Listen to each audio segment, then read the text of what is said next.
Assalamualaikum warahmatullahi wabarakatuh. Jumpa kembali bersama dengan saya Ibu Melani Ida Marini yang akan mengampu pelajaran sosiologi kelas 12. Anak-anakku semuanya, bagaimana kabarnya di rumah? Semoga kalian senantiasa dalam lindungan Allah dan sehat selalu. Oke, pada bab pertama ini kita akan membahas tentang perubahan sosial dan dampaknya di dalam masyarakat. Oke, siap ya?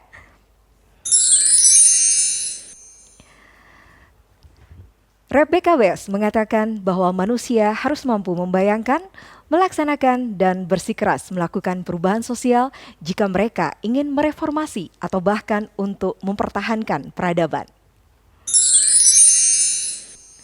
Apa sebenarnya hakikat dari perubahan sosial? Pada dasarnya, perubahan merupakan proses modifikasi struktur sosial dan pola budaya dalam suatu masyarakat.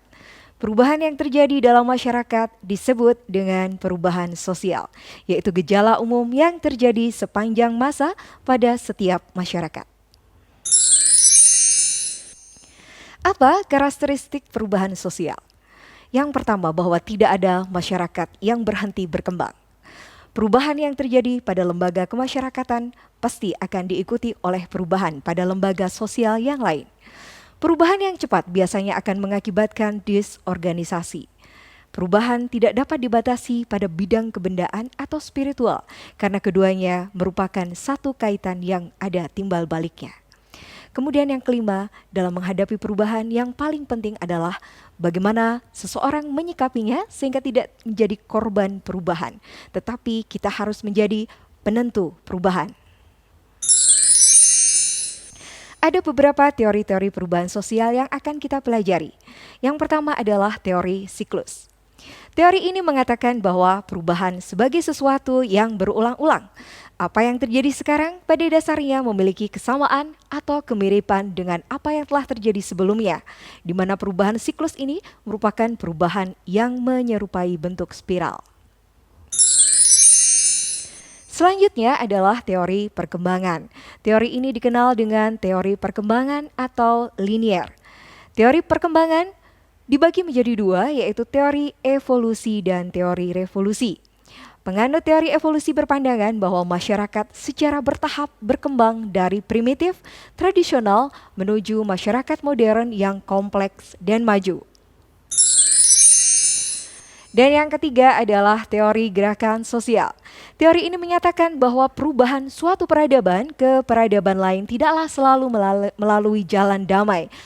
Bahkan sejarah membuktikan bahwa perubahan peradaban masyarakat kerap terjadi melalui gerakan-gerakan kolektif atau gerakan sosial.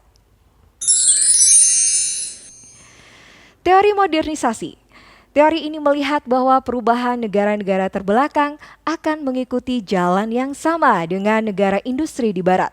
Cara tersebut adalah melalui proses modernisasi sehingga negara terbelakang akan menjadi negara berkembang. Selanjutnya kita akan melihat bentuk-bentuk perubahan sosial. Yang pertama adalah perubahan lambat, sering disebut dengan evolusi. Perubahan secara lambat memerlukan waktu yang lama. Biasanya perubahan ini merupakan rentetan-rentetan perubahan kecil yang saling mengikuti dengan lambat.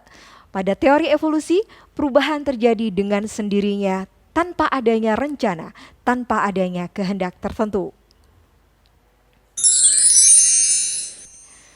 Kemudian yang kedua adalah perubahan cepat atau sering disebut dengan revolusi. Perubahan sosial dan kebudayaan yang berlangsung secara cepat dan menyangkut dasar atau sendi-sendi kehidupan masyarakat. Dalam revolusi, perubahan yang terjadi dapat direncanakan atau tanpa direncanakan dan dapat dijalankan tanpa kekerasan atau melalui sebuah kekerasan. Selanjutnya adalah perubahan kecil dan perubahan besar. Kita lihat perubahan kecil adalah perubahan yang terjadi pada unsur-unsur struktur sosial yang tidak membawa pengaruh langsung atau berarti bagi masyarakat. Contohnya seperti yang kita lihat adalah perubahan mode pakaian. Kemudian selanjutnya adalah perubahan besar. Merupakan perubahan yang berpengaruh terhadap masyarakat dan lembaga-lembaganya seperti sistem kerja, hak milik tanah, hubungan kekeluargaan, serta stratifikasi di dalam masyarakat. Perubahan yang dikehendaki atau direncanakan merupakan perubahan yang dikehendaki atau sering disebut dengan intended change. Merupakan perubahan yang diperkirakan, yang direncanakan terlebih dahulu oleh pihak-pihak yang hendak mengadakan perubahan di dalam masyarakat.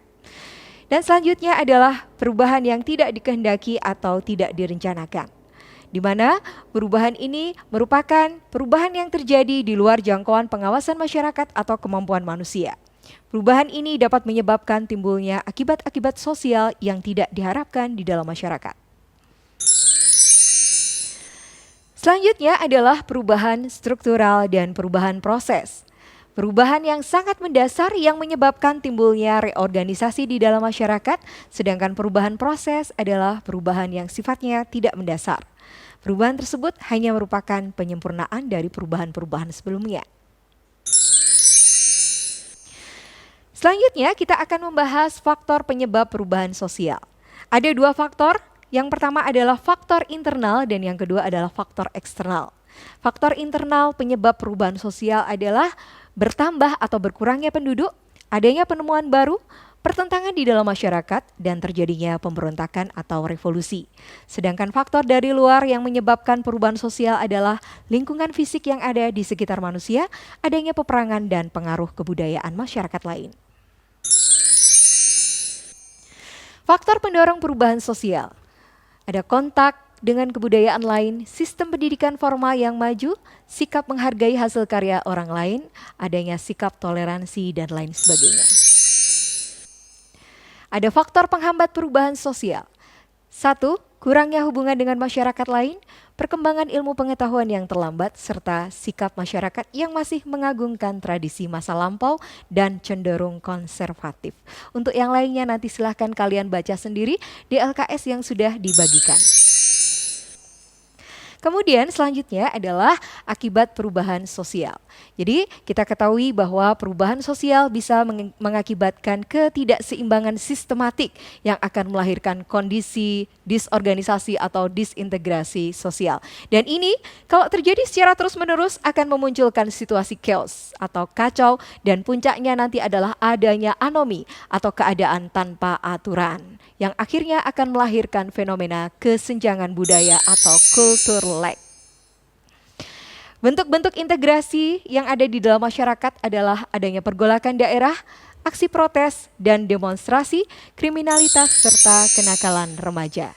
Demikian anak-anakku, pembahasan yang kita bahas pada kesempatan pagi hari ini tentang perubahan sosial ya. Untuk lebih jelasnya nanti kalian bisa membaca sendiri. Demikian perjumpaan kita. Billahi taufik ila aqwami bithoriq. Assalamualaikum warahmatullahi wabarakatuh.